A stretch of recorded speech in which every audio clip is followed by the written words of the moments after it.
ஒன்றான மெய்தேவன் யார்? ஒன்றான மெய்தேவனாகிய உம்மையும் நீர் அனுப்பினவராகிய இயேசு கிறிஸ்துவை அறிவதே நித்திய ஜீவன் என்று சொல்லி யோவான் 17ஆம் அதிகாரம் 3வது வசனத்தில் நாம் பார்க்கிறோம். இன்றைக்கு உலகத்தில் பிதா, குமாரன், பரிசுத்த ஆவியானவர் மத்திய 28ஆம் அதிகாரம் 19வது வசனம் பார்க்கிறோம். இன்றைக்கு சில கேட்கிற கேள்விகளை பார்க்கும் பொழுது, ட்ரினிட்டியா, ஒன்லி ஜீசஸா? இந்த உலகத்தில் பல பிரிவுகள் இருப்பதை நாம் பார்க்கிறோம். தேவனால் கொடுக்கப்பட்ட அந்த வேதம், இந்த வேதத்தை 34ஆம் அதிகாரம் 16, 17 வசனங்களை கவனித்து பார்க்கும் பொழுது,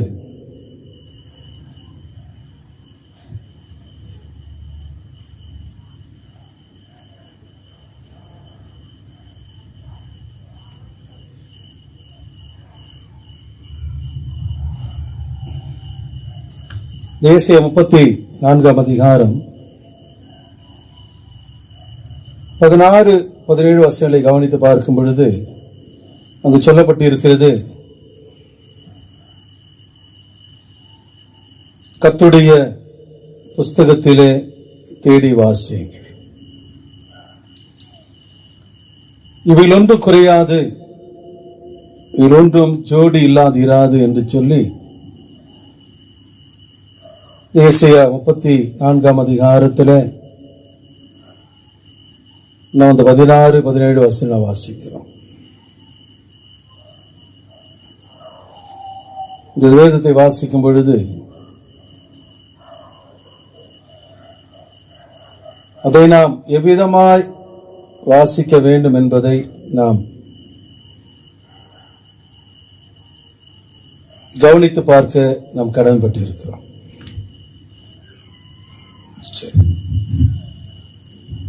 கதை புஸ்தகத்தை போல வேதத்தை சில வாசிப்பதினாலேயே தேவனுடைய உண்மையான வெளிப்பாட்டை பெற்றுக்கொள்ள முடியாமல் இருக்கிறது. ஆண்டு கிருபையினாலே 3 வருஷமாக பிதா யார், குமாரன் யார், பரிசுத்த ஆவியானவர் யார், உண்டான மெய்தேவன் யார் என்பதை வேத வசனத்தின் வெளிப்பாட்டின்படி கர்த்தருடைய புஸ்தகத்தில் தேடி வாசியுங்கள். ஆதியாக முதல் வெளிப்படுத்தின விசேஷம் வரைக்கும் வேதத்தை நாம் தேடி வாசிக்க வேண்டிய, இவையில் ஒன்றும் குறையாது, இவையில் ஒன்றும் ஜோடி இல்லாதிராது. ஆண்டு ஒவ்வொரு வார்த்தைக்கும் வசனத்திற்கும் பொருத்தமான தொடர்புடைய வசனங்களை, வார்த்தைகளை வேதத்தில் அவர் முன்னும் பின்னமாக வைத்திர தேடி வாசியுங்கள். இதில் ஒன்றும் குறையாது, இதில் ஒன்றும் ஜோடி இல்லாதிராது. ஒவ்வொரு வசனத்துக்கு ஆண்டவர் ஜோடி ஜோடியான பொருத்தமான தொடர்ச்சியான தேவனுடைய வார்த்தையின் வெளிப்பாட்டை வெளிப்படுத்தும்படியான தொடர்ச்சியான வார்த்தைகளை வேதம் முழுவதுமாக ஆதியாக முதல் வெளிப்படுத்தின விஷயம் வரைக்கும் ஆண்டவர் அவைகளை வைத்திருக்கிறார். அவருடைய கையே அதை அவைகளுக்கு அளவுநூலால் பகிர்ந்து கொடுத்தது. அவைகள் என்றென்றைக்கும் அதை சுதந்திரித்து தலைமுறை தலைமுறையாக அதில் சஞ்சரிக்கும் என்றெல்லாம் சொல்லி ஏசாயா 34ஆம் அதிகாரம் 16, 17 வசனம் வாசிக்கிறோம். கர்த்தருடைய புஸ்தகத்தை தேடி வாசிகள், இவர் ஒன்று குறையாது, இவர் ஒன்று ஜோடி இல்லாது இராது அடிவா இதை சொல்லிட்டு அவருடைய ஆவி அவைகளை சேர்க்கும். அவருடைய கையை அதை அவைகளுக்கு அளவு நூலால் பகிர்ந்து கொடுத்தது. அவள் என்றனே அதை சுதந்திரித்து தலைமுறை தலைமுறையாக அதில் சஞ்சரிக்கும் என்று நாம் பார்க்கிறபடி ஒன்றான மெய்தேவன் யார்? பிரியமானவர்களே, ஆண்டு பெரிதான கிருபையினாலே உன்னத வெளிப்பாடு என்கிறதான 104 பக்கமுள்ள ஒரு புஸ்தகத்தை எழுதி வெளியிடும்படியாக 2020ஆம் வருஷத்திலே அதை எழுதி முடிக்கும்படியாக ஒரு சில ஆயிரம் புஸ்தகங்களை 35 பக்கமுள்ள புஸ்தகங்களை சிறிய புஸ்தகமாகவும் 104 பக்கங்கள் உள்ள புஸ்தகத்தை உன்னத வெளிப்பாடு என்கிறதான புஸ்தகத்தை ஒன்றான மெய்தேவன் யார், பிதா, குமாரன், பரிசுத்த ஆவியானவர் யார் என்று வேத வசனங்களின் வெளிப்பாட்டை, என்னுடைய வெளிப்பாடு அல்ல, வேத வசனங்களின் வெளிப்பாட்டை, தேவன் எனக்கு அருளின வேத வசன வெளிப்பாட்டை, வேத வசனங்களின் வெளிப்பாட்டை நான் எழுதும்படியான வெளிப்படுத்தப்படிய கிருபை தேவன் கொடுத்தார். அவைகளில் இருந்து இந்த நாளிலே கிறிஸ்தவர்களுக்காகவே இது எழுதப்பட்டது. அநேகர் சொல்லுவாங்க, பிரதர், பாஸ்டர், ஆண்டவர் அறியாதவர்களுக்கு இந்த புஸ்தகத்தை போய் கொடுங்க என்று சொல்லுவாங்க. நான் சொல்வது, இந்த புஸ்தகமானது கிறிஸ்தவர்களுக்காகவே எழுதப்பட்டது என்று சொல்லி அந்த புஸ்தகத்தின் அட்டையிலேயே நான் அதை வெளிப்படுத்தும்படியாக அந்த புஸ்தகத்தை வெளியிட்டு இருக்கிறோம். இதோடு கிருபையினால வெளியிட்டு இருக்கிறோம். ஒன்றான தேவன் யார்? பிரியமானவர்களே, ஒன்றை மாத்திரம் யாரும் ஒன்றான என்று சொல்ல மாட்டார். நல்லா கவனிங்க. ஒன்றை மாத்திரம், ஒன்னே ஒன்னே என்று சொல்லுவாங்க. ஒன்றை மாத்திரம் யாரும் ஒன்றான என்று சொல்ல மாட்டார்கள். இரண்டு அல்லது அதற்கு மேற்பட்டவைகள் ஒன்றாயிருக்கும் பொழுதுதான் ஒன்றான என்று சொல்வார்கள். அதுபோல ஒன்றான மெய்தேவன் என்று பேசும் பொழுது வேதம் வெளிப்படும் பிதாவாகிய தேவன், குமாரனாகிய இயேசு கிறிஸ்து மெய்யான தேவன், பரிசுத்த ஆவியாகிய தேவன், பிதா, குமாரன், பரிசுத்த ஆவி என்றெல்லாம் வேதம் வெளிப்படுத்துவதை அறிந்திருக்கிறனா,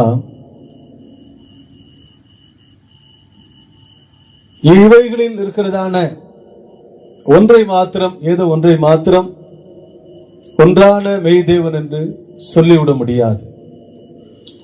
என்று சொன்னால், குமாரன் என்னப்பட்ட இயேசு கிறிஸ்துவை மெய்யான தேவன், நித்திய ஜீவன் என்று சொல்லி 1 யோவான் 5ஆம் அதிகாரம் 20வது வசனம் வெளிப்படுத்துகிறது. குமாரன் என்னப்பட்ட இயேசுவை வேதமானது ஒன்றான மெய்தேவன் என்று சொல்லாமல் மெய்யான தேவன் என்று சொல்லுகிறது. அப்படியானால் பிதா என்பவர் யார்? குமாரனாக வெளிப்பட்ட இயேசுவானவர் யார்? பரிசுத்த ஆவியானவர் யார் என்பதை தான் இன்றைக்கு வேத வசனங்களின் வெளிப்பாட்டின் மூலமாக நாம் கவனித்து பார்க்க கடமைப்பட்டு இருக்கிறோம். என்னை பார்த்து சில கேட்பாங்க, நீங்க ட்ரினிட்டியா இல்ல ஒன்லி ஜீசஸா? நான் சொல்வது எல்லாம் பிரியமானவர்களே, ஒன்றான மெய்தேவன், the only true God என்று ஆங்கிலத்தில் சொல்லப்பட்டிருக்கும். ஒன்றான மெய்தேவன், தேவன் ஒருவர் உண்டென்று விசுவாசிக்கிறாய், அப்படி செய்கிற நல்லதுதான் என்றெல்லாம் யோவான் 1 யோவான் அல்ல, யாக்கோபு 2ஆம் அதிகாரம் 19வது வசனத்திலே நாம் பார்க்கிறோம். அப்படியானால் பிரியமானவர்களே, நீ ஒன்லி ஜீசஸான்னு கேட்பாங்க. நான் சொல்வது, இயேசுவானவரே பிதா, குமாரன், பரிசுத்த ஆவியின் நாமத்தினாலே ஞானஸ்தானம் கொடுத்துன்னு சொல்லி இருக்கிறார். மத்தேயு 28ஆம் அதிகாரம் 19வது வசனத்திலே. இன்றைக்கு சிலர் சொல்வதுண்டு, அப்படியெல்லாம் எங்கேயாவது வேதத்திலே பிதா, குமாரன், பரிசுத்த ஆவியின் நாமத்தினால் ஞானஸ்தானம் எடுத்ததை உங்களால் காட்ட முடியும் என்று கேட்பார்கள். நான் அவர்கள் கேட்பதெல்லாம் வேதத்தை படித்து பாருங்க. 1 கொரிந்தியர் 1ஆம் அதிகாரம் 14-15 வசனங்களை நீங்கள் கவனித்து பார்க்கும் பொழுது, என் நாமத்தினாலே நான் ஞானஸ்தானம் கொடுத்தேன் என்று ஒருவனும் சொல்லாதபடிக்கு கிறிஸ்துவுக்கும் காயுவுக்குமே அன்றி வேறு யாருக்கும் நான் ஞானஸ்தானம் கொடுக்கவில்லை. ஸ்தேவான் வீட்டாருக்கு மாத்திரமே நான் ஞானஸ்தானம் கொடுத்ததுண்டு என்று சொல்லி பவுல் அப்போஸ்தலன் அங்கு வெளிப்படுத்துகிறான் பார்க்கிறேன். என் நாமத்தினாலே நான் ஞானஸ்தானம் கொடுத்தேன் என்று ஒருவரும் சொல்லாதபடிக்கு. அவர் எழுதுகிறதான அந்த வார்த்தையை நான் பார்க்கும் பொழுது, அப்போஸ்தலர் 2ஆம் அதிகாரம் 38வது வசனத்திலே பேதுரு ஞானஸ்தானம் கொடுக்கும் பொழுது, இயேசு கிறிஸ்துவின் நாமத்தினாலே ஞானஸ்தானம் கொடுங்கள் என்று அவன் சொன்னதாக அங்கு வாசிக்கிறோம். வானத்திலும் பூமியிலும் நாம் ரட்சிக்கப்படும்படி இயேசுவின் நாமமே இல்லாமல் வேறொரு நாமம் நமக்கு இணைச்சப்படவில்லை, கொடுக்கப்படவில்லை என்று சொல்லி அவன் சொல்லுகிறதை அப்போஸ்தலர் 4ஆம் அதிகாரம் 13வது வசனத்திலே 12வது வசனத்திலே நாம் பார்க்கிறோம். நாம் ரட்சிக்கப்படும்படி வானத்தின் கீழெங்கும் பூமியின் மீதெங்கும் இயேசுவின் நாமமே இல்லாமல் வேறொரு நாமம் நமக்கு கட்டளிடப்படவில்லை. பிரியமானவர்களே, விசுவாசம் உள்ளவனாகி ஞானஸ்தானம் பண்ணப்பட்டவனை ரட்சிக்கப்படுவன் என்றுதான் மார்க் 16ஆம் அதிகாரம் 15வது வசனம் போதிக்கிறது. இயேசுவானவர் மேல் விசுவாசம் வைத்து நாம் ஞானஸ்தானம் எடுக்க வேண்டும் என்றுதான் இயேசு கிறிஸ்துவே குமாரன் எனப்பட்ட இயேசு கிறிஸ்துவே விசுவாசி என்று சொல்லி அப்போஸ்தலர் 8ஆம் அதிகாரம் 27-39 வசனங்களிலே பிலிப்பு எத்தியோப்பிய ராஜஸ்திரி கந்தாகே என்னுடைய மந்திரிக்கு ஞானஸ்தானம் கொடுக்க இருவரும் தண்ணீரில் இறங்கின பொழுது இயேசுவே தேவனுடைய குமாரன் என்று விசுவாசின் என்று சொல்லி இருவரும் தண்ணீரில் இறங்கினார்கள். பிலிப்பு அவனுக்கு ஞானஸ்தானம் கொடுத்தான் என்று சொல்லப்பட்டிருக்கிறது. விசுவாசத்தோடு இயேசு கிறிஸ்து விசுவாசிக்கிற விசுவாசத்தோடு தான் நாம் ஞானஸ்தானம் எடுத்துக்கொள்ள வேண்டும். அப்போஸ்தலர் 2ஆம் அதிகாரம் 38வது வசனத்திலே இயேசு கிறிஸ்து நாமத்திலே ஞானஸ்தானம் கொடுத்தார்னு சொல்லப்பட்டிருக்கிறது. அப்போஸ்தலர் 8ஆம் அதிகாரம் 15வது வசனத்திலே கர்த்தராகிய இயேசு கிறிஸ்து நாமத்தினாலே ஞானஸ்தானம் கொடுத்தார் என்று சொல்லப்பட்டிருக்கிறது. அப்போஸ்தலர் 10ஆம் அதிகாரம் 48வது வசனத்திலே கர்த்தருடைய நாமத்திலே ஞானஸ்தானம் கொடுத்தார் என்று சொல்லப்பட்டிருக்கிறது. வேதத்தில் எந்த இடத்திலும் ஒரே விதமாக ஞானஸ்தானம் கொடுக்கப்பட்டதாய் சொல்லப்படவே இல்லை. விசுவாசத்தோடு ஞானஸ்தானம் எடுத்துக்கொள்ள வேண்டும் என்றுதான் வேதம் சொல்லுகிறது. தவிர இயேசு கிறிஸ்துவை விசுவாசித்து ஞானஸ்தானம் எடுத்துக்கொள்ள வேண்டுமே தவிர இந்த நாமத்தில் மாத்திரமே நாம் ஞானஸ்தானம் எடுத்துக்கொள்ள வேண்டும் என்று வேதம் சொல்லவே இல்லை. என்று சொன்னால் அப்போஸ்தலர் 19ஆம் அதிகாரத்தில் பார்க்கும் பொழுது யோவான் ஸ்நானனிடம் ஞானஸ்தானம் எடுத்தவங்க மறுபடியும் போய் ஞானஸ்தானம் எடுத்தாங்க. என்று சொன்னால் யோவான் ஸ்நானனிடம் ஞானஸ்தானம் பெற்றவர்கள் அவர்கள் பெற்ற ஞானஸ்தானம் மனம் திரும்புதலுக்கு ஏற்ற ஞானஸ்தானமாய் இருந்தபடியினாலே அவர்கள் மறுபடியும் போய் ஞானஸ்தானம் எடுத்தார்கள். வேதத்தில் இங்கே எந்த இடத்திலும் பிதா குமாரன் பரிசுத்த ஆவியின் நாமத்தில் ஞானஸ்தானம் எடுத்தவங்க மறுபடியும் போய் இயேசு கிறிஸ்துவின் நாமத்தில் ஞானஸ்தானம் எடுத்தார்கள் என்று சொல்லியோ அல்லது இயேசு கிறிஸ்துவின் நாமத்தில் ஞானஸ்தானம் எடுத்தவர்கள் மறுபடியும் போய் பிதா குமாரன் பரிசுத்த ஆவியின் நாமத்தினாலே ஞானஸ்தானம் பெற்றார்கள் என்று சொல்லியோ வேதத்தில் எந்த இடத்தில் நிச்சயப்படவில்லை, சொல்லப்படவில்லை. ஒரே ஞானஸ்தானம் என்றுதான் எபேசியர் 4ஆம் அதிகாரத்தில் 6வது வசனம் நினைக்கிற வாசிக்கிறோம். ஏன் இதை உங்களிடத்தில் நான் பேசுகிறேன் என்று சொன்னால், நான் இன்றைக்கு உங்களோடு பேச போவது ஒன்றான மெய் தேவன் யார், அதை குறித்து நாம் இந்த உலகத்தில் பல பிரிவினைகள். காரணம் என்ன? வேத வசனங்கள் எல்லாம் உண்மை என்பதை வெளிப்படுத்தும்படியான சத்தியமே தேவன் நமக்கு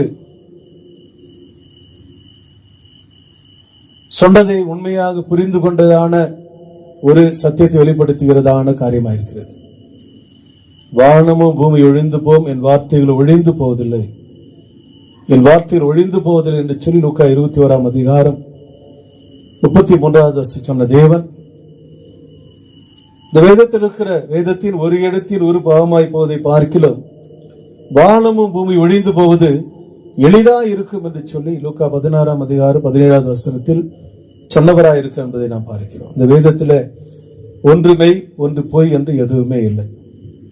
ஆனபடியினாலேயே ஞானஸ்தானம் எடுத்துக்கொள்ளும் பொழுது பிதா குமார் பரிசுத்த ஆவியின் நாமத்தினாலே ஞானஸ்தானம் எடுத்துக்கொள்வது தவறு என்றும் சொல்லக்கூடாது. இயேசுவின் நாமத்தில் ஞானஸ்தானம் எடுத்துக்கொள்வது அல்லது கர்த்தராகிய இயேசு கிறிஸ்துவின் நாமத்தில் ஞானஸ்தானம் எடுத்துக்கொள்வது தவறு என்று சொல்ல முடியாது. என்று சொன்னால் வேதத்தில் உள்ள எல்லாமே உண்மையா இருக்கிறது.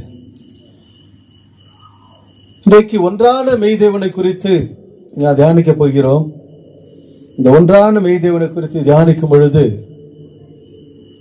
தேவன் எவ்விதமானவர், ஒன்றான மெய்தேவன் யார், அழைப்பினவராக இயேசு கிறிஸ்து யார் என்பதை நாம் தியானிக்க போகிறதான வேத வசனம் மூலமாக நாம் புரிந்து கொள்ளத்தக்கதான கிருபையை தேவன் நமக்கு தருவாராக. தேவனுக்கே மகிமை உண்டாவதாக. பிரியமானவர்களே, இன்றைக்கு தேவன் என்கிறதான வார்த்தையை நாங்கள் ஏற்றுக்கொள்ள மாட்டோம் என்று ஒரு சிலர் சொல்வதை நான் பார்த்திருக்கிறேன். தேவன் என்கிற வார்த்தையை நாங்கள் ஏற்றுக்கொள்ள மாட்டோம். முதலாவதாக வேதத்தின் அடிப்படையை உணராமல் புரியாமல் நாம் பேசவே கூடாது.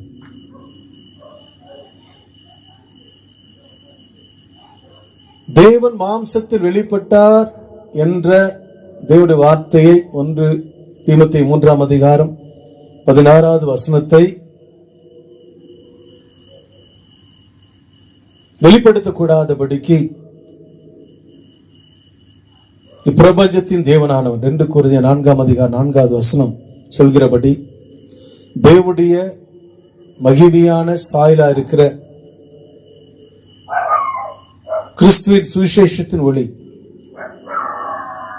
அநேகருக்கு பிரகாசமாயிராதபடிக்கு இப்பிரபஞ்சத்தின் தேவனானவன் மனதை குருடாக்கி அவிசுவாசிகளாகி அவர்களுக்கு பிரகாசமாயிராதபடிக்கு என்று சொல்லி இப்பிரபஞ்சத்தின் தேவனானவன் அவருடைய மனதை குருடாக்கினான் என்று 2 கொரிந்தியர் 4ஆம் அதிகாரம் 4வது வசனம் போதிக்கிறது. தேவன் என்கிற வார்த்தை, அந்த வார்த்தைக்குள்ளாக இருக்கிறதான நிச்சயமானவைகளை யாரும் அறிந்து கொள்ளக்கூடாது என்பதற்காக பிசாசானவன் எவ்விதமான ஒரு தந்திரத்தை கையாள்கிறான் என்பதை முதலாவதாக தேவன் என்கிறதான வார்த்தையை நான் ஏற்றுக்கொள்ள மாட்டோம் என்று சொல்கிறார். புரிந்து கொள்ள வேண்டும். காரணம் என்ன என்று சொன்னால் 100ஆம் சங்கீதம் 3வது வார்த்தை கவனித்து பாருங்கள். கர்த்தரே தேவன் என்று அறியுங்கள் என்று அங்கு சொல்லப்பட்டிருக்கிறது. கர்த்தர் என்றாலும் தேவன் என்றாலும் ஒன்றுதான் என்பதை தான் வேதம் வெளிப்படுத்துகிறது. ஆங்கிலத்தில் லார்ட் காட் என்று சொல்லுங்கள். லார்ட் என்றாலும் காட் என்றாலும் ஒன்றுதான். தாவீது ராஜா 91ஆம் சங்கீதம் 2வது வார்த்தை எல்லாரும் அறிந்திருக்கிறோம். கர்த்தரை நோக்கி நீர் என் அடைக்கலம், என் கோட்டை, என் தேவன், நான் நம்பி இருக்கிறவர் என்று சொல்லுவேன் என்று அவன் சொல்லுகிறான். நான் கர்த்தரை நோக்கி நீர் என் தேவன் என்று சொல்லுவேன் என்று தாவீது ராஜா வெளிப்படுத்தி நான் பார்க்கிறேன். அது மாத்திரம் 18ஆம் சங்கீதம் 31வது வார்த்தையிலே கர்த்தரை இல்லாமல் தேவன் யார், நம்முடைய தேவனை அன்றி கண்மலையும் யார் என்று அங்கு சொல்லப்பட்டு இருக்கிறது. பிரியமானவர்களே, கர்த்தரை இல்லாமல் தேவன் யார், லார்ட் என்றாலும் காட் என்றாலும் ஒன்றுதான் என்று வெளிப்படுகிறது. இதன் மூலமாக கிரேக்கு எபிரேய பாஷைகளிலே யெகோவா,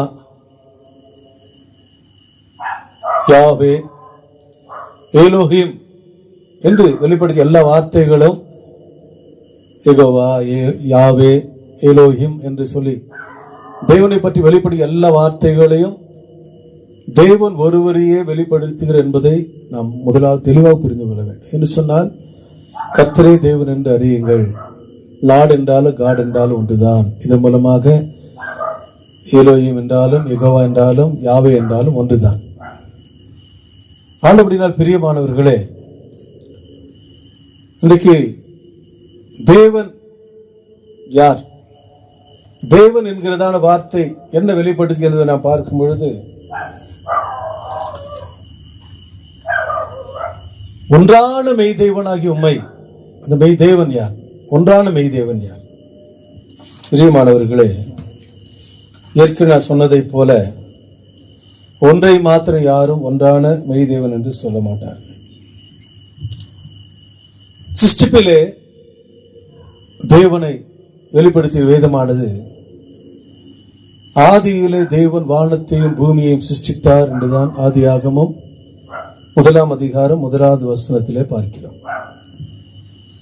ஆதியிலே தேவன் வானத்தை பூமியை சிருஷ்டித்தார் என்று வெளிப்படுத்திய வேதம் புதிய ஏற்பாட்டிற்கு நாம் வரும்பொழுது யோவான் 1ஆம் அதிகாரம் 3வது வசனத்தை குறிப்பாய் பார்க்கும் பொழுது, அவராலே இல்லாமல் வேறொருவராலும் ஒன்றும் உண்டாக்கப்படவில்லை என்று கூறுகிறது. நானே எல்லாவற்றையும் சிருஷ்டித்தேன், வேறொருவர் இல்லை என்று தேவன் கூறுவதையே ஏசாயா 48ஆம் அதிகாரம் 18வது வசனம் நாம் பார்க்கிறோம்.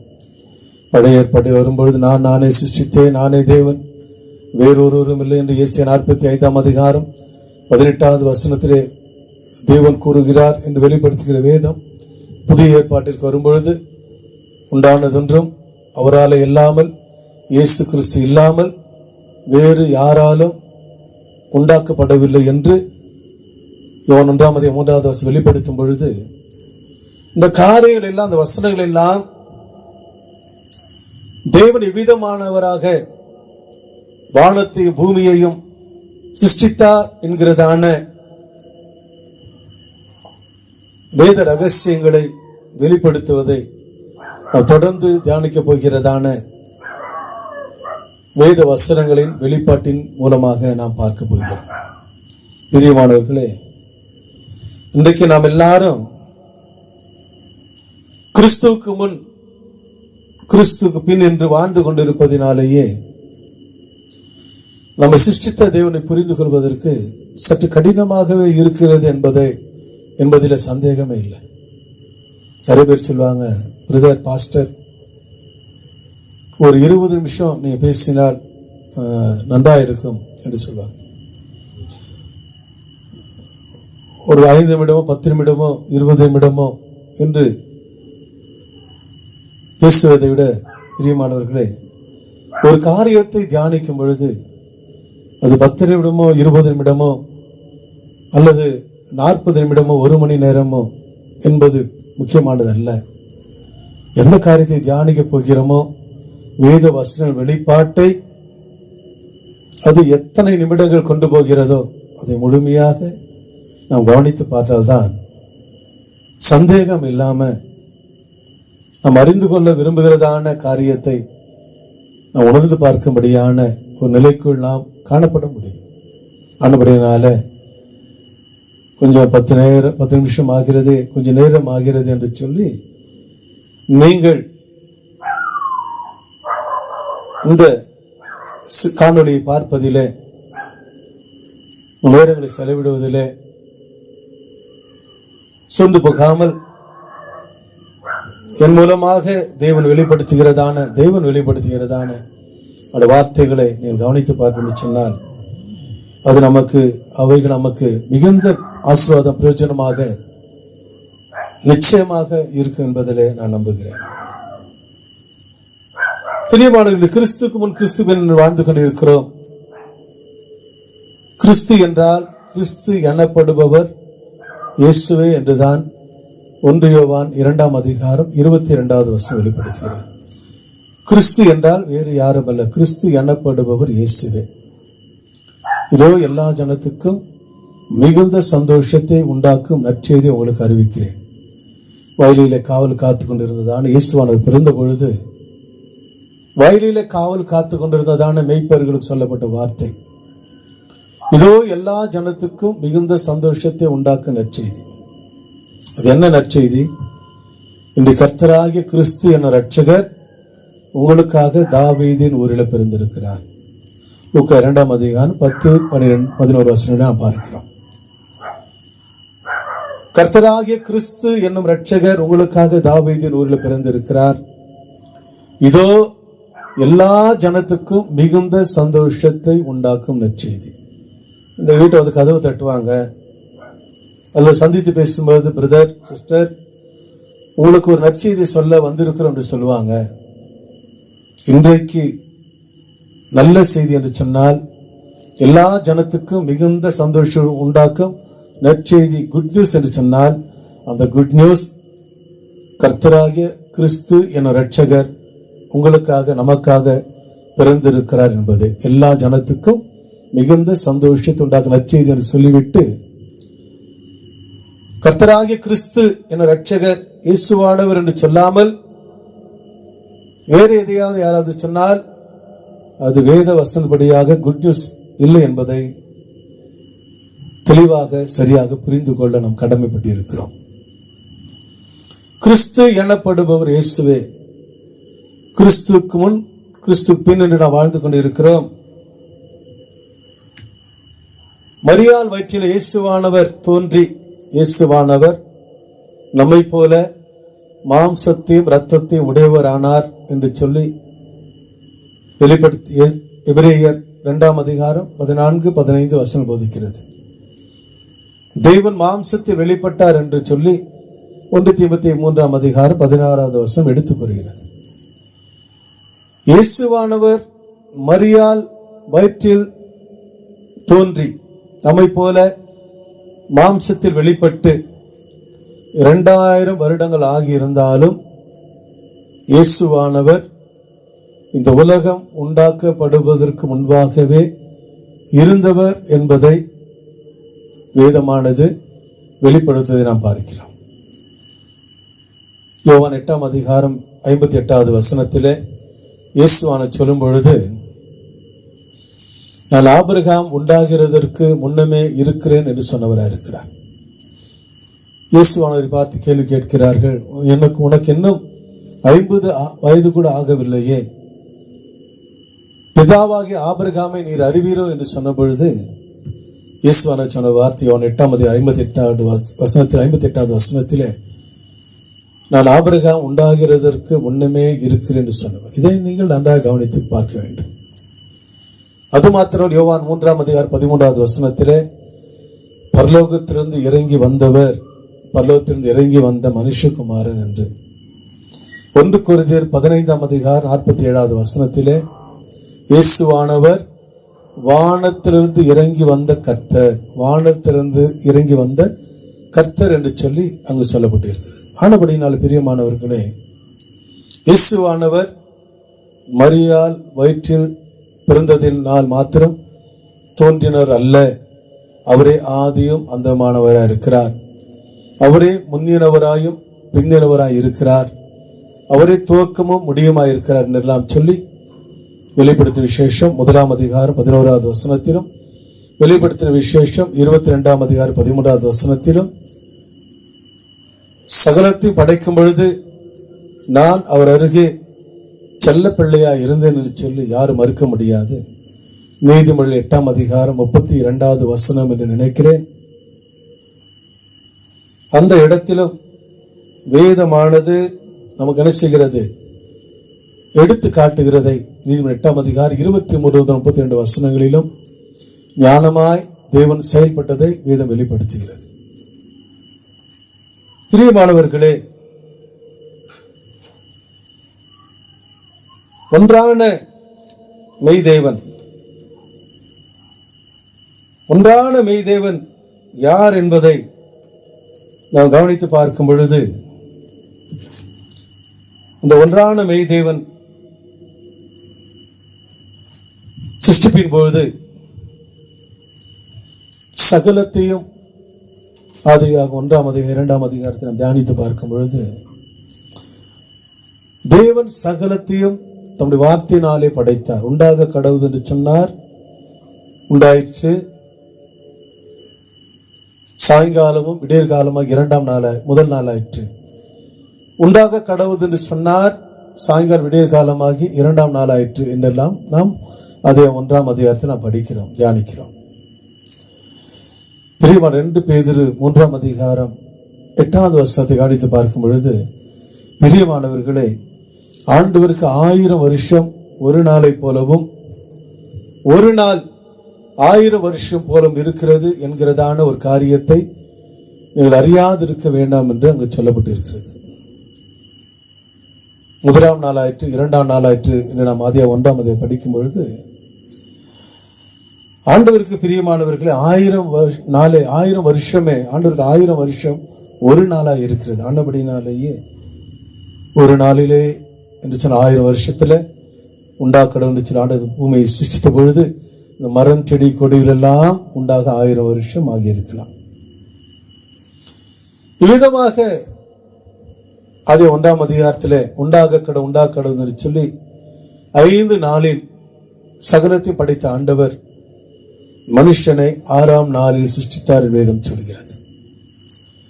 தேவன் மனுஷனை 6ஆம் நாளில் சிருஷ்டிக்கும் பொழுது உண்டாக கடவுது என்று சொல்லாமல் தேவனாகிய கர்த்தர் பூமியின் மண்ணினாலே மனுஷனை உருவாக்கி அவன் நாசின் சுவாசத்தில் தம்முடைய ஆவி ஊதினார், மனுஷன் ஜீவ ஆத்மா ஆனான் என்று சொல்லி ஆதியாகமம் 2ஆம் அதிகாரம் 7வது வசனம். பூமியின் மண்ணினால் ஆண்டு மனுஷன் படைத்து அவன் நாசின் சுவாசம் தம்முடைய ஆவி ஊதும் பொழுது மனுஷன் உயிருள்ளவனாக ஜீவ ஆத்ம உள்ளவனாக உயிரோடு அவன் எழுப்பப்பட்டான், உயிருள்ள ஒரு மனிதனாக படைக்கப்பட்டான் என்று வேதம் சொல்கிறது. 5 நாளிலே உண்டாக கடவுது என்று சொன்ன தேவன் தம்முடைய கரங்களினாலே அவர் மனுஷனை சிருஷ்டித்தார், பூமி மண்ணினாலே சிருஷ்டித்தார். பிரியமானவர்களே, சிருஷ்டிப்பின் போது தேவன் எவ்விதமாய் செயல்பட்டார் என்பதை இந்த வசனம் மூலமாக நாம் பார்க்கிறோம். தேவன் தம்முடைய கரங்களினாலே மனுஷனை சிருஷ்டிக்கும் பொழுது மனுஷன் தேவனை பார்த்தானா, அல்ல தேவன் தம்முடைய கரங்களினாலே மனுஷனை படைக்கும் பொழுது அவன் எப்படி உயிருள்ளவனாய் இருந்தான் என்று சொன்னால், தேவனை ஒருவனும் ஒரு காலம் கண்டதில்லை என்று சொல்லி யோவான் 1ஆம் அதிகாரம் 18வது வசனத்திலும் 1 யோவான் 4ஆம் அதிகாரம் 12வது வசனத்திலும் வேதத்தில் பார்க்கிறோம். தேவனை ஒருவனும் ஒரு காலம் கண்டதில்லை. அப்படியானால் மனிதனை பூமியின் மனித ஆண்டு படைத்த பொழுது ஆசி சுவாசத்தில் தம்முடைய ஆவி ஊதும் போது மனுஷன் உயிருள்ளவனாக அவன் ஆன பொழுது படைத்த ஆண்டவரை கடவுளை அவன் பார்த்தானா இல்லையா என்பதை நாம் கவனித்து பார்க்க கடைப்பட்டிருக்கிறோம். தேவன் என்றாலும் கர்த்தர் என்றாலும் ஒன்று என்றுதான் வேதம் வெளிப்படுத்துகிறபடினாலேயே கடவுள் என்கிற வார்த்தை பொதுவானதாக எடுத்துக்கொள்ளலாம். என்று சொன்னால் கடவுள் என்று சொன்னால் கடந்து உள்ளே வருபவர். ஆதியாகமம் 11ஆம் அதிகாரத்தில் இந்த உலகம் ஒரே பாஷை இருந்தது. ஒரே பாஷையா இருந்த பொழுது மனுஷன் தான் செய்ய நினைத்ததை யாராலும் தடுக்க முடியாது நினைத்தபடியினாலேயே, நான் செய்ய நினைத்ததை யாராலும் தடுக்க முடியாது, தான் செய்ய நினைத்ததை யாராலும் எவராலும் தடுக்க முடியாது என்கிறதான் எண்ணத்தை மனுஷன் கொண்டவனா இருந்தபடினாலேயே ஒரே பாஷையா இருந்த மனு குலத்தை ஆண்டவர் பல பல பாஷைகள் பேசும்படியானவர்களாக பிரித்தார் என்று சொல்லி அதிகாரம் 11ஆம் அதிகாரத்தில் பார்க்கிறோம்.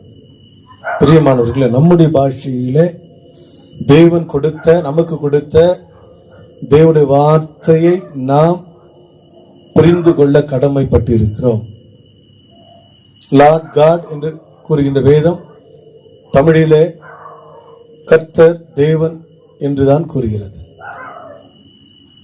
கர்த்தர் தேவன் என்பதை நாம் கடவுள் கடந்து நம்மை உள்ளே வருவர் என்று தமிழில் அர்த்தமாக இருக்கிறபடினாலே அதை பொதுவானதாக நாம் எடுத்துக்கொள்ளலாம். பிரியமானவர்களே, தம்முடைய கரங்களினாலே தேவன் மனுஷனை படைத்த பொழுது மனுஷன் தேவனை கண்டான ஒரு சம்பவத்தை நாம் நினைவு கூற கடமைப்பட்டு இருக்கிறோம். யாத்திராக 33ஆம் அதிகாரம் 11வது வசனம் முதற்கொண்டு 23வது வசனம் வரைக்கும் நீ வேதத்தை சற்று திருப்பி கவனித்து பாருங்க.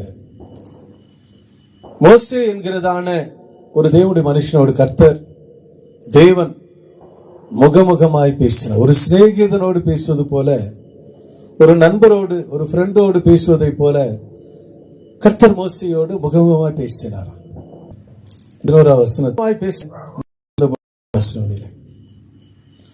உடைய மகிமை எனக்கு காண்பித்தருளும். அப்போ கர்த்தர் மோசேயோடு பேசும் பொழுது, என்னை மகிமையில் காண்கிற எந்த ஒரு மனுஷனா உயிரோடு இருக்க முடியாது. என்ன சொல்லுகிறார்? என்னை மகிமையில் காண்கிற எந்த ஒரு மனுஷனும் உயிரோடு இருக்க முடியாது. நீ கண்மலையில் நில்லுப்பா,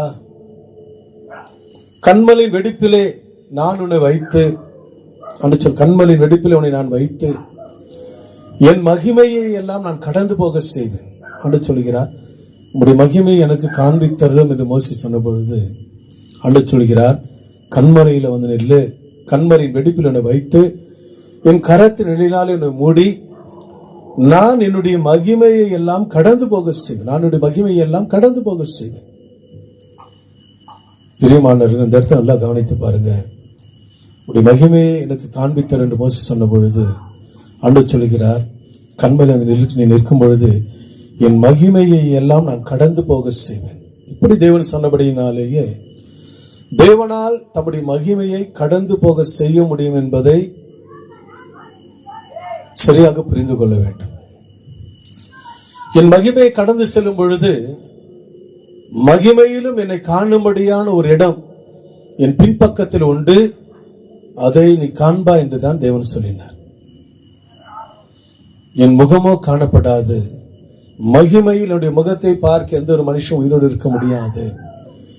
என் மகிமை நான் கடந்து போகும் பொழுது என்னை மகிமையிலும் காணும்படியான ஒரு இடம் என் பின்பக்கத்தில் உண்டு, அதை காண்பா என்றுதான் தேவன் மோசேயிடம் சொல்லினார். இந்த சம்பவத்தின் மூலமாக தேவனை மகிமையில் முழுவதும் ஒருவனும் காணப்படாதபடிக்கு, மகிமையில் தேவனை யாரும் முழுமையாய் காண முடியாது. மகிமையில் தேவனை ஒருவனும் இதுவரையிலும் மகிமையில் தேவனை முழுமையாய் கண்டது கிடையாது. என் முகத்தை காண முடியாது, காண்கிற மனுஷன் உயிரோடு இருக்க முடியாது என்று தேவன் சொன்னபடியினாலேயே பிரியமானவர்களே, தேவனை ஒருவனும் ஒரு காலம் கண்டதில்லை என்பது தேவனை உண்மையான தோற்றத்திலே, மகிமையான தோற்றத்திலே இதுவரை ஒருவனும் யாரும் எவரும் கண்டதே கிடையாது. மோசேக்கு கூட தேவன் என் மகிமை கடந்து போகும் பொழுது என் பின்பக்கத்தில் இருக்கிறதான ஒரு மகிமையுள்ள ஒரு இடத்தை காண்பா என்றுதான் சொன்னாரே தவிர, மோசேக்கு கூட தேவன் தம்மை முழுமையாக மகிமை தோற்றத்தில் வெளிப்படுத்தவில்லை. இவ்விதமானவராக தான் தேவன் ஒரு சிநேகிதரோடு பேசுவது போல தன்னுடைய மகிமை கடந்தவராக அவர் மோசேயோடு முகமுகமாய் பேசினார் என்பதை நாம் புரிந்து கொள்ள கடமைப்பட்டு இருக்கிறோம். ஆதியாகமம் 32ஆம் அதிகாரம் 28 முதல் 32 வசனங்களை கவனித்து பார்க்கும் பொழுது, யாக்கோபு யாப்போக்கு நதியை அவர் கடந்து பிந்தி தனித்தவனாய் இருக்கையில் தேவன் அவனை சந்தித்த பொழுது, அவர் தேவன் என்பதை அறியாமல் ஒரு காலை உறுதியாய் யாக்கோபு பற்றி கொண்டு, நீரனை ஆசீர்வதித்தாலுடைய நானும் விடமாட்டேன் என்று சொல்கிறார். ஆண்டவர் அவனை ஆசீர்வதித்த பிறகு, நீ யாக்கோபு என்று சொல்லப்படாமல் நீ இஸ்ரவேல் என்று சொல்லப்படுவாயாக என்று சொல்லி யாக்கோபை தேவன் ஆசீர்வதித்து போன பின்பு யாக்கோபு சொல்கிறான், தேவனை முகமுகமாய் கண்டேன், உயிர் தப்பி பிழைத்தேன் சொல்லு. காரணம் என்ன? அவர் தேவன் என்பதை அறியாமல் மனுஷன் யாரோ நினைத்து அவருடைய கால்களை பிடித்து விட்டான். மகிமையின் தேவனை ஒருவனும் ஒருவரால் காண முடியாது. தேவன் தம்முடைய மகிமை கடந்து வெளிப்பட்ட பொழுது யாக்கோபும் தேவனை கண்டவனாய் இருந்தபடியினாலே அவன் சொல்லுகிறான், தேவனை முகமுகமாய் கண்டேன் என்று சொல்லி அவன் சொல்லுகிறதை நாம் பார்க்கிறோம். ஆனபடியினால் சிருஷ்டிப்பின் பொழுது தேவன் மனுஷனை சிருஷ்டிக்கும் பொழுது தம்முடைய மகிமையை கடந்து தம்முடைய கரங்களினாலே மனுஷனை சிருஷ்டித்தார் என்பதிலே சந்தேகமில்லை.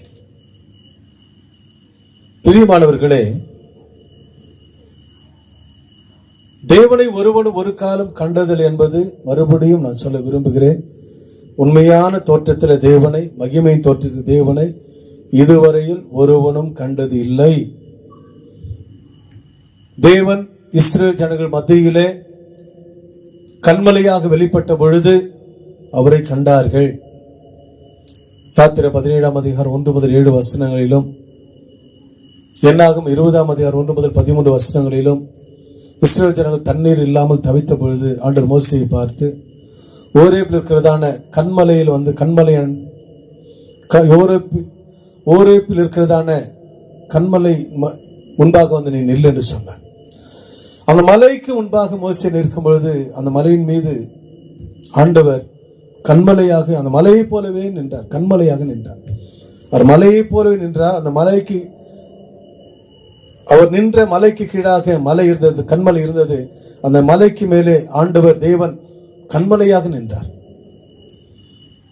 தேவன் மலையின் மீது எவ்விதமானவராய் நிற்கிறார் என்பதை அறியாமல் மோசே தன் கோலினால் 2 முறை அடித்தபடியினாலேயே தேவனுக்கு மோசேயின் மீதும் கோபம் வந்தது என்று அந்த இடத்துல வாசிக்கிறோம். மலை மீது தேவன் கண்மலையாக நின்ற பொழுது இஸ்ரேல் ஜனங்கள் எல்லாரும் கண்டார்கள். அவளோடு கூட சென்ற ஞான கண்மலையின் தண்ணீரை குடித்தார்கள். அந்த கண்மலை கிறிஸ்துவை என்று 1 கொரிந்தியர் 10:4 போதிக்கிறது. பிரியமானவர்களே, மலையின் மீது ஆண்டவர் மலையை போல நின்ற பொழுது இஸ்ரேல் ஜனங்களுக்கு அந்த அவர் கீழே இருந்ததான அந்த மலையின் தண்ணீரை குடித்தார்கள். ஆண்டவர் தேவன் அந்த மலையின் மீது மலையை போல கண்மலை போல நின்றதினாலேயே ஏசாயா 44:8 போதிக்கிறது, என்னை தவிர வேறொரு தேவன் உண்டோ, வேறொரு கண்மலையும் இல்லையே, ஒருவனையும் அறியேன். என்னை தவிர வேறொரு தேவன் உண்டோ, வேறொரு கண்மலையும் இல்லையே, ஒருவனையும் அறியேன். நான் தாமா கண்மலை. கர்த்தரை இல்லாமல் தேவன் யார்? நம்முடைய தேவனை அன்றி கண்மலையும் யார் என்று சங்கீதம் 31 வார்த்தையை தியானித்தோம். தேவனே கண்மலையாக நின்றார். அப்பொழுது எல்லாரும் அவரை பார்த்தார்கள். தேவன் கண்மலையாக வெளிப்பட்ட பொழுது யாரும் அவரை பார்க்கவில்லை என்று எவராலும் சொல்லவே முடியாது. பிரியமான யாராலும் சொல்ல முடியாது. எடுத்து வாசித்து பாருங்கள். உபாகம் 32:39 கவனித்து பாருங்க. நானே அவர், என்னோடு வேறு தேவன் இல்லை, நானே கர்த்தர், வேறொரு இல்லை. ஏசாயா 43:11 வாசிக்கிறோம். ஏசாயா 48:18 அவ்விதமாய் வாசிக்கிறோம். கண்மலையாக தேவன் வெளிப்பட்ட போது எல்லாரும் அவரை பார்த்தார். அதுபோல ஆண்டவர் தமது மகிமையின் தோற்றத்தை கடந்து மோசேயோடு ஒரு சிநேகிதரோடு பேசும்போது முகமுகமாய் பேசினார். ஆதாமை தம் கரங்களினாலே சிருஷ்டித்த பொழுது, தேவன் கரங்களினால் சிருஷ்டித்த பொழுது அவர் எவ்விதமானவராய் இருந்தார் என்பதை வேத வசனங்களின் வெளிப்பாட்டை கவனித்து பார்க்கும் பொழுது மிக ஆச்சரியமாக இருக்கிறது. நான் இந்த வார்த்தை வெளிப்பாட்டை எடுத்து என்னுடைய தாயாரோடு என்னுடைய அம்மாவோடும் எனக்கு என்னோடு கூட வேத வசனங்களை பேசும்படியான சகோதரனா இருக்கிறதான ஜெய் பிரகாஷ் பிரதர் அவரோடு நான் பேசும் பொழுது, சிருஷ்டிப்பின் பொழுது தேவன் செயல்பட்ட விதத்தை நான் எடுத்து சுட்டி காட்டின பொழுது ஒரு நிமிடம் எல்லாருமே யோசித்தார்கள், என்னப்பா இப்படி பேசுகிறாய் என்று சொல்லி. ஆண்டவர் இந்த 2 வசனங்கள் மூலமா தான் சிருஷ்டிப்பிலே அவர் செயல்பட்ட விதத்தை நான் புரிந்து கொள்ளும்படியாக, அதை உணர்ந்து கொள்ளும்படியான ஒரு பெரிதான ஒரு சாக்கியத்தை கொடுத்தார். 1 கொரிந்தியர் 8:6 ஆதியாகமம் 1:26 இந்த தேவனுடைய பெரிதான ஒரு சிருஷ்டிப்பின் ரகசியத்தை, மேன்மையை நான் மாத்திரமல்ல, இதை கேட்கிற நீங்களும் அதற்குள்ளாக தேவனுடைய வார்த்தையின் நிச்சயத்துக்குள்ளாக காணப்பட தேவன் நாம் கிருபை செய்வாராக. பிரியமானவர்களை, இந்த வெளிப்படுத்தின விசேஷம் அநேக காரியம் சொல்லப்பட்டிருந்தாலும் நானே ஆதியும் அந்தமானவர் சொல்லப்பட்ட தேவன் 1 கொரிந்தியர் 8:6 நீ கவனித்து பார்க்கும் பொழுது நான் படிக்கிறேன். பிதாவாகிய தேவன் சகலத்தை உண்டாக்கினார். அங்கு சொல்லப்பட்டு இருக்கிறது பிரியமான 1 கொரிந்தியர் 8:6 பார்க்கும் பொழுது, பிதாவாகிய ஒரே தேவன் நமக்குண்டு, அவராலே சகலமும் உண்டாயிருக்கிறது, அவருக்கென்று நாமும் உண்டாயிருக்கிறோம், இயேசு கிறிஸ்து என்னும் ஒரே கர்த்தர் நமக்குண்டு, அவர் மூலமாய் சகலம் உண்டாயிருக்கிறது, அவர் மூலமாய் நாமும் உண்டாயிருக்கிறோம் என்று சொல்லப்பட்டிருக்கிறது. 1 கொரிந்தியர் 8:6 நீங்கள் எடுத்து சற்று கவனமுடன் அதை படித்து பாருங்கள். இந்த வசனத்திலே சகலமும் படைத்தார் என்ற வார்த்தை பொதுவானதாக இருக்கிறது. பிதாவாகிய தேவனும் சகலத்தையும் படைத்தார். இயேசு கிறிஸ்து என ஒரே கர்த்தர் நமக்கு உண்டு, சகலத்தையும் அவர் படைத்தார் என்று சொல்லி சகலமும் உண்டாக்கினார் என்ற வார்த்தை பிதாவாகிய தேவனும் சகலத்தை உண்டாக்கினார், இயேசுவானவரும் சகலத்தை உண்டாக்கினார் என்று பொதுவானதாக இருக்கின்றதை நாம் பார்க்கின்றோம். பிரியமானவர்களே, சகலத்தை உண்டாக்கினார் என்ற வார்த்தை பொதுவானதாக இருக்கும் பொழுது இந்த இடத்துல சொல்லும் பொழுது மனுஷனை உண்டாக்கும் பொழுது அவர் மூலமாய் நாம் சிருஷ்டிக்கப்பட்டு இருக்கிறோம் என்ற வார்த்தையானது இயேசு கிறிஸ்து மூலமாக நாம் சிருஷ்டிக்கப்பட்டு இருக்கிறோம் என்பதை அந்த 1 Corinthians 8:6 வெளிப்படுத்துகிறது. இதோட அர்த்தம் என்னென்று சொன்னால், பிரியமானவர்களே, பிதாவாகிய தேவனாகிய சிருஷ்டிப்பின் பொழுது உண்டாக கடவுது என்று சொல்லி 5 நாளிலே சகலத்தை படைத்தவர் 6ஆம் நாளில் மனுஷனை படைக்கும் பொழுது பிதாவாகிய தேவனாக இருந்தவரே தம்முடைய மகிமையை கடந்து போக செய்து, எப்படியாக மோசேக்கு முன்பாக நான் என் மகிமையெல்லாம் கடந்து போக செய்வேன் என்று சொல்லி கண்மலையில் வந்து நில்லு என்று சொல்லி யாத்திரை 33:18 முதல் 22 வசனங்களில் சொல்லப்பட்டபடி என் மகிமையெல்லாம் நான் கடந்து போக செய்வேன் என்று சொன்ன தேவன் அந்த ஏதேன் தோட்டத்திலே தன்னை காண்கிற மனுஷன் உயிரோடு இருக்க முடியாது என்பதை அறிந்தவராக 5 நாளில் பிதாவாகிய தேவனாக சகலத்தை படைத்தவர் மனுஷனை சிருஷ்டிக்கும் பொழுது தமது மகிமை கடந்து போக செய்து இயேசுவானவராக வெளிப்பட்டு, நன்றாக 1 Corinthians 8:6 கவனித்து பாருங்கள். பிதாவாகிய தேவனுக்கென்று நாம் படைக்கப்பட்டு இருக்கிறோம். பிதாவாகிய தேவனுக்கென்று, அவருக்கென்று, ஃபாரிம், பிதாவாகிய தேவனுக்கென்று நாம் படைக்கப்பட்டு இருக்கிறோம் என்றுதான் வேதம் கூறுகின்றது. பிதாவாகிய தேவனாகி இருந்தவரே இயேசு கிறிஸ்துவாக வெளிப்பட்டு தம் கரங்களினால் மனுஷன் சிருஷ்டித்தார் என்பதை 1 Corinthians 8:6 வெளிப்படுத்துகிறது. இயேசு கிறிஸ்து என்னும் ஒரே கர்த்தர் நமக்குண்டு, அவர் மூலமாய் நாம் உண்டாயிருக்கிறோம், அவர் மூலமாய் நாம் உண்டாயிருக்கிறோம். சகலமும் படைத்தார் என்ற வார்த்தை பொதுவானதாக இருக்கிறது. பிதாவாகிய தேவன் ஒருவரை சகலத்தை படைத்தார். உண்டாக்கடவுது என்று 5 நாள் சகலத்தை படைத்தவர் மனுஷனை உண்டாக்கும் பொழுது அவரை காண்கிற மனுஷன், மகிமையில் அவரை காண்கிற மனுஷன் உயிரோடு இருக்க முடியாது, மகிமையின் தோற்றத்தில் அவரை காண்கிற மனுஷன் உயிரோடு இருக்க முடியாது என்பதை அறிந்தவராக தமது மகிமையின் தோற்றத்தை கடந்து அந்த மகிமையின் தோற்றத்தின் பக்கத்தில் இருந்து மனுஷனை தம்முடைய கரங்களில் சிருஷ்டித்தபடியினாலேயே ஆதியாகமம் 1:26 சொல்லப்பட்டு இருக்கிறது, நமது சாயலாக நமது ரூபத்தின்படி மனுஷனை உண்டாக்குவோமாக. பன்மையில, சிங்குலர் அல்ல, ப்ளூரல்ல, பன்மையில சொல்லப்பட்டு இருக்கிறது. நமது சாயலாக நமது ரூபத்தின்படி மனுஷனை உண்டாக்குவோமாக என்று சொல்லி. காரணம் என்று சொன்னால், பிதாவாகிய தேவன் தமது மகிமை கடந்த பொழுது அவர் கடந்த மகிமையின் தோற்றம் அவர் அருகிலேயே இருந்தது. மகிமையின் தோற்றத்தை கடந்த தேவன், ஒன்றான மெய்தேவன் ஒன்றை கடந்தபடியினாலேயே தமது மகிமையின் தோற்றத்தை கடந்து அதன் பக்கத்தில் இயேசு வானவராக வெளிப்பட்டு தம்முடைய கரங்களினாலே மனுஷனை சிருஷ்டித்தபடியினாலேயே இயேசு கிறிஸ்துவின் மூலமாக, அவர் மூலமாக நாம் படைக்கப்பட்டிருக்கிறோம் என்கிறதான சிருஷ்டிப்பின் மேன்மையை இந்த 1 Corinthians 8:6 ஆதியாகமம் 1:26 ஆதியாகமம் 1:2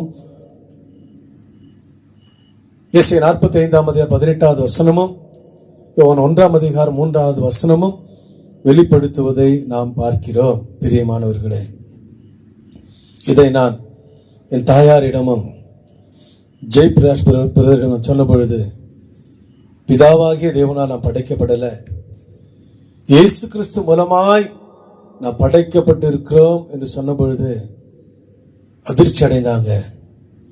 நான் அவரோடு கூட உட்கார்ந்து ஏறக்குறைய 2000 வருஷத்தில் 2020 வருஷத்தில் 3.5 வருஷமாக தியானித்து இந்த புஸ்தகத்தை நான் எழுதி கொண்டிருந்த பொழுது தேவன் எனக்கு வெளிப்படுத்தின வேத வசன வெளிப்பாட்டை அவரிடம் நான் எடுத்து சொன்ன பொழுது, முதலாவது அதை கேட்ட பொழுது அவங்க சற்று அதிர்ச்சி அடைந்தாங்க. அது பின்பாக சொல்வதற்கு வார்த்தை இல்லை. அந்த ஜெயபிரகாஷ் பிரதர் என்னை அழைத்து கொண்டு, பிரதர் எனக்கு 2 கோடி ரூபாய் கொடுத்த மாதிரி இருக்கிறது, பல கோடி கொடுத்த மாதிரி இருக்கிறது, இவ்வளவு பெரிதான ஒரு மேன்மையான ஒரு காரியத்தை தேவன் வெளிப்படுத்தினார் என்று சொல்லி அந்த நாள் தேவனை மையப்படுத்த முடிய ஒரு நாளாக இருந்தது. பிரியமானவர்களே, இவ்விதமாக சிருஷ்டிப்பில் தேவன் நமக்காக செயல்பட்டவராக இருந்தபடினால தான் பிதாவாகிய தேவனுக்கென்று அவருக்கென்று நாம் படைக்கப்பட்டு இருக்கிறோம்.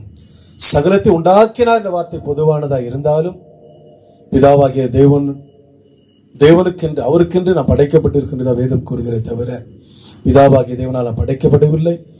இயேசு கிறிஸ்து மூலமாய் நாம் படைக்கப்படுகிறோம் என்று சொன்னால் சகலமும் படைத்தவர் ஒருவரே, பிதாவாகிய தேவனாகி இருந்தவரே தம்முடைய மகிமை தோற்றத்தை கடந்து அந்த மகிமை தோற்றத்தை பக்கத்தில் இயேசுவானவராய் வெளிப்பட்டு தம்முடைய கரங்களினாலேயே அன்றைக்கு தேவன் சிருஷ்டித்தபடினாலேயே நாம் இயேசு கிறிஸ்து மூலமாய் படைக்கப்பட்டு இருக்கிறோம் என்பதை வேதமானது நமக்கு தெளிவாய் வெளிப்படுத்துகிறது. ஆம் பிரியமானவர்களே, தேவன் மரியாள் வயிற்றில் பிறந்ததினால் மாத்திரமே தோன்றினர் அல்ல, அவர் வானத்திலிருந்து இறங்கி வந்த கர்த்தர், அவர் பரலோகத்திலிருந்து இறங்கி வந்தவர் என்றெல்லாம் வேதம் வெளிப்படுத்துகிறபடினாலே மகிமை தோற்றத்தை கடந்து வெளிப்பட்ட இயேசுவானவர் அவர் நம்மை போல மாம்சத்தை ரத்தத்தை உடையவராய் வெளிப்பட்டார் என்று சொல்லி எபிரேயர் 2 அதிகாரம் 14-15 வசனம் வெளிப்படும். நம்மை போல மாம்சத்தை ரத்தத்தை உடையவராய் வெளிப்பட்டார் என்று சொல்லும் பொழுது, அப்போது நம்மை படைத்த ஆண்டவர் தேவன் பரலோகத்தில் இருந்த பொழுது அவர் எவ்விதமானவராய் இருந்திருப்பார் என்பதை நாம் தொடர்ந்து வருகிறதான வேத வசனம் மூலமாக நாம் தியானித்து பார்ப்போமாக. என்று சொன்னால் மாம்சமும் இரத்தமும் தேவனுடைய ராஜ்யத்தை சுதந்தரிக்க மாட்டாது என்று சொல்லி 1 கொரிந்தியர் 15 அதிகாரம் 50வது வசனம் போதிக்கிறது. இந்த உலகத்திலே வாழ்ந்து கொண்டிருக்கிற நாம் பெற்றுக்கொண்டிருக்கிறதான இந்த சரீரமானது மாம்சமும் இரத்தமும் எலும்பும் உள்ள சரீரமாயிருக்கிறது. 1 கொரிந்தியர் 15 அதிகாரம் 42 முதல் 44 வசனம் பார்க்கிறோம். தேவன் மரியாள் வயிற்றில் வெளிப்பட்ட பொழுதுதான் நம்மை போன்ற ஜென்ம சரீரத்தில் வெளிப்பட்டார். நான் பெற்றுக்கொண்டிருக்கிறதான இந்த மாம்ச ரத்தமும் உள்ள சரீரம் ஜென்ம சரீரம் என்று 1 கொரிந்தியர் 15 அதிகாரம் 42 முதல் 44 வசனம் வெளிப்படுத்துகிறது. அப்போ தேவன் இந்த பூமியில வெளிப்பட்ட பொழுது நம்மை போல மாம்சத்தை ரத்தத்தை உடையவரானார், நம்மை போல ஜென்ம சரீரத்தில் வெளிப்பட்டார் என்பதே தேவ பக்திக்குரிய ரகசியம் என்பதை 1 தீமோத்தேயு 3 அதிகாரம் 16வது வசனம் வெளிப்படுத்துகிறது. தேவன் நம்மை போல மாம்சத்தை ரத்தத்தை உடைய ஜென்ம சரீரத்தில் வெளிப்படுவதற்கு முன்பாக அவர் பரலோகத்தில் இருந்த பொழுது எவ்விதமானவராக இருந்திருப்பார். பிரியமானவர்களே, இயேசுவானவர் நம்மை போல மாம்சத்தை ரத்தத்துடைய ஜென்ம சரீரத்தில் வெளிப்பட்டு சிலுவையில் மரித்த ரத்தத்தை சிந்தி உயிரோடு எழுந்த பின்பு அவர் பூட்டிய வீட்டின் நடுவே வந்து நின்றார். லூக்கா 24 அதிகாரம் யோவான் 20 அதிகாரம் 19வது வசனத்திலும் லூக்கா 24 அதிகாரம் 36 முதல் 46 வசனம் பார்க்கிறோம். பூட்டிய வீட்டின் நடுவே இயேசு வந்து நின்ற பொழுது எல்லாரும் ஒரு ஆவியை காண்கிறதாக கலங்கி பயந்தார். அப்போ இயேசு சொன்னாரு, நான் ஆவி இல்லப்பா, நான் ஆவியா இருந்தால் மாம்சம் எலும்பு இருக்காதே, நீங்கள் என் கைகளை என் காலனை தொட்டு பாருங்கள் என்று சொல்லி அழைத்தார். சீஷர் எல்லாரும் சந்தோஷத்தினார் விசுவாசிக்கிறார். பூட்டிய வீட்டின் நடுவே வந்து நின்று உங்களுக்கு சமாதானம் சொன்ன பொழுது ஆவி என்று கலங்கினார்கள். அப்ப ஆண்டு சொன்ன ஆவி அல்ல என்று சொன்னார். இதன் மூலமாக ஆவி என்றால் அந்த ஆவிக்கு உருவம் இருக்கிறது. ஆவி என்று சொன்னால் அந்த ஆவிக்கு மாம்சம் எலும்பு இருக்காது என்பதை இதன் மூலமாக நான் புரிந்து கொள்ளலாம். நான் ஆவியா இருந்தால் என் மாம்சம் எலும்பு இருக்காதே, என் கைகள் என் காலை தொட்டுப்பார் என்று சொல்லி இயேசுவானவர் அழைத்தார். ஆனாலும் சந்தோஷத்தினால இயேசுவானவர் அவர் இன்னும் நம்மளை விசுவாசிக்கிறார். இயேசுவானவரை பார்த்து கேட்கிறார், புசிக்கிறதற்கு சாப்பிடுகிறதற்கு உங்களிடத்தில் ஏதாவது உண்டா என்று கேட்ட பொழுது அவங்க பொரித்த மீன் கண்டத்தையும் தேன் குட்டி கொடுத்தார்கள். இயேசுவானது வாங்கி புசித்தார். வேதவசனம் வெளிப்பாட்டை எடுத்து கூறினார் என்று நான் வாசிக்கிறேன். பூட்டிய வீட்டின் நடுவே வந்து நின்று உங்களுக்கு சமாதானம் சொன்ன பொழுது அவருக்கு மாம்சம் எலும்பும் இருப்பதை அவர் வெளிப்படுத்தினார். என் கைகளை என் காலில் தொட்டு பாருங்கள், நான் ஆவியா இருந்தால் என் மாம்சம் எலும்பும் இருக்காது என்று சொன்னார். பிரியமானவர்கள், மரித்து உயிரோடு எழுந்த பின்பு 20ஆம் அதிகாரம் 11 முதல் 17 வருஷம் கவனித்து பார்க்கும் பொழுது மரியாள் என்கிறதான ஸ்திரீயோடு பேசிக் கொண்டிருக்கிறார்.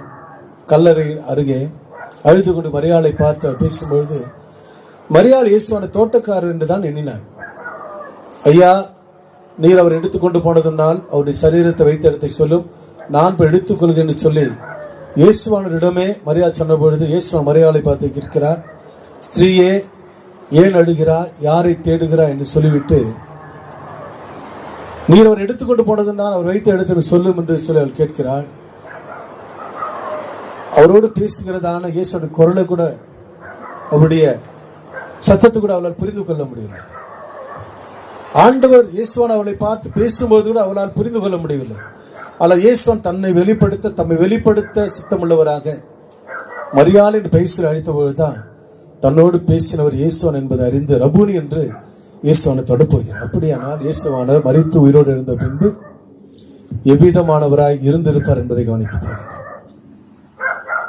அன்றைய தினமே சாயங்கால வேளையில மரித்து உயிரோடு இருந்த இயேசுவானவர் எம்மாவூர் என்கிறதான ஊருக்கு நடந்து போய் கொண்டிருக்கிறதான அவருடைய சீஷர்கள் 2 பேரோடு பேசிக் கொண்டு போகிறார். லூக்கா 24ஆம் அதிகாரம் 13-35 வசனங்களிலே தங்களுடன் பேசிக்கொண்டு வருவோர் இயேசுவான் என்பதை அவர்கள் அறியாதிருந்தார்கள். யாரோ ஒரு நம்மோடு பேசிக்கொண்டு வருகிறார் தான் பேசிக்கொண்டு போனார்கள். இயேசுவானவர் அவர்கள் இருந்த வீட்டிற்குள் சென்று சாப்பிட உட்கார்ந்து அப்பத்தை பிட்டு ஆசீர்வதித்து அந்த 2 சீஷருடைய கரங்களில் கொடுத்த பொழுதுதான் அவர்கள் அந்த அப்பத்தை வாங்கின உடனே அவர் இயேசுவான் என்பதை அவர் அறிந்தபோது இயேசுவான அவர்களுக்கு மறைந்து போனார் என்று சொல்லி இந்த லூக்கா 24ஆம் அதிகாரம் 13-35 வசனங்கள் வெளிப்படுத்தி. ஆனபடி பிரியமானவர்களே, மரித்து உயிரோடு இருந்த இயேசுவானவர் அவர் உயிரோடு இருந்த பின்பு நம்மை போன்ற சரீரத்தை உடையவராக இல்லை என்பதை இதன் மூலமாக நாம் தெளிவாக புரிந்து கொள்ள கடமைப்பட்டிருக்கிறோம். நம்முடைய மாம்சமும் ரத்தமும் எலும்புள்ள இந்த ஜென்ம சரீரத்திலே பூட்டிய வீட்டிற்குள் நம்மால் போக முடியாது. நம்மை யாரும் மற்றவர் அறியாதபடிக்கு நம்மை நாம் மறைத்துக் கொள்ள முடியாது. ஆனால் மரித்து உயிரோடு இருந்த இயேசுவானவர் எவ்விதமானவராய் இருந்திருப்பார் என்று சொன்னால் அவர் பூட்டிய வீடா இருந்தாலும் உள்ளே வந்து நிற்க முடியும் என்பதை நாம் யோசித்து பாருங்க. பிரியமானவர்களே, ஒரு வசனத்தை நான் சுட்டி காட்டிக்கொள்ள விரும்புகிறேன். மரித்து உயிரோடு இயேசுவான நம்மை போன்ற ஜென்ம சரீரத்தில் இல்லை என்பதை நாம் தெளிவாக இதன் மூலம் புரிந்து கொள்ள முடிகிறது. அப்படியானவர் மரித்து உயிரோடு இருந்த இயேசுவானவர் ஆவி அல்ல என்று சொன்னார், என் மாம்சு எலும்பும் இருக்கிறது என்று சொன்னார். அவள் கொடுத்த தேன் கூட்டையும் அவள் கொடுத்த மீன் கண்டத்தை வாங்கி புசித்தார். அப்படியானால் அவர் எவ்விதமானவராய் இருந்திருப்பார். 1 யோவான் 3ஆம் அதிகாரம் 2வது வசனத்தை கவனித்து பார்க்கும் பொழுது அந்த வசனம் சொல்கிறது, இப்பொழுது தேவனுடைய பிள்ளைகளாய் இருக்கிறோம், இனி நாம் எவ்விதமாய் இருப்போம் என்று இன்னும் வெளிப்படவில்லை. ஆகிலும் அவர் வெளிப்படும் பொழுது, ஆகிலும் இயேசுவானவர் வெளிப்படும் பொழுது அவர் எவ்விதமானவராய் இருக்கிறாரோ அதற்கு ஒப்பாய் நாம் இருப்போம் என்று அறிந்திருக்கிறோம் என்று அவன் எழுதி நாம் பார்க்கிறோம். இந்த 1 யோவான் 3ஆம் அதிகாரம் 2வது வசனம் என்ன சொல்லுகிறது என்று சொன்னால், இப்பொழுது நாம் தேவனுடைய பிள்ளைகளாக இருக்கிறோம், இனிமேல நாம் எப்படி இருப்போம் தெரியாது. ஆனால் ஒன்று மாத்திரம் நிச்சயம், நாம் எல்லாரும் இயேசுவானவரை சந்திக்க போகிறோம். நாம் எல்லாரும் இயேசுவானவரை சந்திக்கும் பொழுது இயேசுவானவர் எப்படி இருக்கிறாரோ அதை போலவே நாம் இருப்போம். நிறைய பேர் சொல்லுவாங்க, நாம் செத்துட்டு நம்மளாம் எழுந்திருக்கும் பொழுது நாம் எல்லாரும் ஆவியா இருப்போம். எப்படி இருப்போம்? ஆவியா இருப்போம் என்று நினைக்கிறார்கள், நினைப்பதுண்டு. நான் ஆவி அல்ல, நான் ஆவியா இருந்தால் எனக்கு மாம்சம் எலும்பு இராது என்று சொன்ன இயேசுவானவர் பொரித்த மீன் கண்டத்தை தேன்குட்டி வாங்கி புசித்தார். அப்படியானால் அவர் எவ்விதமாக இருக்கிறாரோ அதை போலதான் நாமும் இருப்போம். நாமும் கூட ஆவி அல்ல என்று சொல்லும்படியான மாம்சமும் எலும்பும் உள்ள சரீரத்தை பெற்றவர்களாய் நாம் இருப்போம். பிரியமானவர்களே, நாம் இயேசுவை சந்திக்கும் இயேசுவன் எப்படி இருக்கிற அதே போலவே நாம் இருப்போம் வேதம் சொல்கிற. அப்படின்னாலே ஜென்ம சரீரத்தில் இருக்கிற நாம் இயேசுவானவரை போல இருப்போம். அப்படியானால் நம்முடைய ஜென்ம சரீரமானது 1 கொரிந்தியர் 15ஆம் அதிகாரம் 42 முதல் 44 வசனம் கவனித்து பாருங்க. ஜென்ம சரீரம் விதைக்கப்படும், ஆவிக்குரிய சரீரமாக எழுந்திருக்கும். ஜென்ம சரீரமும் உண்டு, ஆவிக்குரிய சரீரமும் உண்டு என்று சொல்லப்பட்டிருக்கு. நாம் இன்றைக்கு பெற்றுக்கொண்டு இருக்கிறதான இந்த சரீரம் அழிவுள்ளதாக, இந்த சரீரம் அழியாமை பெற்றுக்கொள்ளும். சாவுக்கு ஏதோ அந்த சரீரம் சாவாமை தரித்துக் கொள்ளும். இந்த சரீரம் ஜென்ம சரீரம். இந்த ஜென்ம சரீரம் விதைக்கப்படும். இந்த சரீரம் புதைக்கப்பட்ட பின்பாக இந்த சரீரம் எழுந்திருக்கும் பொழுது ஆவிக்குரிய சரீரமாக இருக்குமா? என்ன சரீரமா இருக்குமா? ஜென்ம சரீரம் விதைக்கப்படும், ஆவிக்குரிய சரீரம் எழுந்திருக்கும். இந்த ஆவிக்குரிய சரீரமாக நம்முடைய சரீரம் எழுந்திருக்கும் பொழுது நம்முடைய சரீரம் இயேசு கிறிஸ்துவை போல் இருக்கும் என்று சொல்லி 1 யோவான் 3:2 வசனம் சொல்கிற. அப்படின்னாலேயே பிரியமானவர்களே, மரித்து உயிரோடு எழுந்த இயேசுவானவர், மரியாள் வயிற்றிலே நம்மை போல மாம்சத்தை ரத்தத்தை உடைய ஜென்ம சரீரத்தை வெளிப்பட்ட இயேசுவானவர் மரித்து உயிரோடு எழுந்த பின்பு அவர் நம்மை போன்ற ஜென்ம சரீரத்தில் இல்லை, அவர் ஆவிக்குரிய சரீரத்தில் இருக்கின்ற தேவனாக இருக்கின்றார் என்பதை இந்த வேத வசன வெளிப்பாட்டின்படியாக நாம் பார்க்கிறோம். ஜென்ம சரீரமும் உண்டு, ஆவிக்குரிய சரீரமும் உண்டு. ஜென்ம சரீரம் விதைக்கப்பட்ட ஆவிக்குரிய சரீரம் இருக்கும். இப்பொழுது தேவனுடைய பிள்ளைகளாக இருக்கிறோம். நாம் இயேசுவானவரை சந்திக்கும் பொழுது அவர் எவ்விதமானவராக இருக்கிறாரோ அதற்கு ஒப்பாக நாம் இருப்போம் என்று அறிந்திருக்கிறோம் என்று அந்த 1 யோவான் 3ஆம் அதிகாரம் 2 சொல்கிறபடினாலேயே இன்றைக்கு ஜென்ம சரித்திருக்கிற நாம் மறுரூபமாக்கப்படும் எக்காலம் துணிக்கும். அப்பொழுது மரித்தோர் அழிவில்லாதவராக இருப்பார்கள், நாமும் மறுரூபமாக்கப்படுவோம். ஒரு நிமிஷத்திலே, ஒரு இமைப்பொழுதிலே நாம் எல்லாரும் மறுரூபமாக்கப்படுவோம் என்று சொல்லி 1 கொரிந்தியர் 15ஆம் அதிகாரம் 51, 52 வசனம் பார்க்கிறோம். விதைக்கப்படுகிற சரீரம் எழுந்திருக்கும் போது ஆவிக்குரிய சரீரமாக எழுந்திருக்கும். அல்லது உயிரோடு இருக்கிற நாம் ஒரு நிமிஷத்தில், ஒரு இமைப்பொழுதிலே நாம் எல்லாரும் மறுரூபமாக்கப்படுவோம். ஆனபடினால்தான் ஆண்டவர் சொல்கிறார், என்னை விசுவாசிக்கிற மரித்தாலும் பிழைப்பான், உயிரோடு இருந்து என்னை விசுவாசிக்கிறவன் என்னென்றைக்கும் அறியாமலும் இருப்பான் என்கிறதான ஒரு நிச்சயத்தை ஆண்டவர் நமக்கு கொடுத்தவராக இருக்கிறார் என்பதை யோவான் 11ஆம் அதிகாரம் 25, 26 வசனம் பார்க்கிறோம். பிரியமானவர்களே, நம்மை போல மாம்சத்தை ரத்தத்தையும் உடையவராக இயேசுவானவர் மரியாள் வயிற்றிலே தோன்றுவதற்கு முன்பாக அவர் ஆவிக்குரிய சரீரத்தில் இருந்த தேவனாக, அந்த ஆவிக்குரிய சரீரம் என்பது வேதம் சொல்கிறது. பிலிப்பியர் 3ஆம் அதிகாரம் 21வது வசனத்தை கவனித்து பாருங்க. அற்பமான நம்முடைய சரீரத்தை அவர் தம்முடைய மகிமையான சரீரத்திற்கு ஒப்பாக மறுரூபமாக்குவார். நம்முடைய சரீரம் அற்பமான சரீரம், ஜென்ம சரீரம். நம்முடைய அற்பமான சரீரத்தை, ஜென்ம சரீரத்தை அவர் தம்முடைய மகிமையான சரீரத்துக்கு ஒப்பாக, ஜென்ம சரீரம் ஆவிக்குரிய சரீரமாய் மாறும். ஆவிக்குரிய சரீரமாய் மாறும் பொழுது இயேசுவானவரை போல் நாம் இருப்போம். அப்ப இயேசு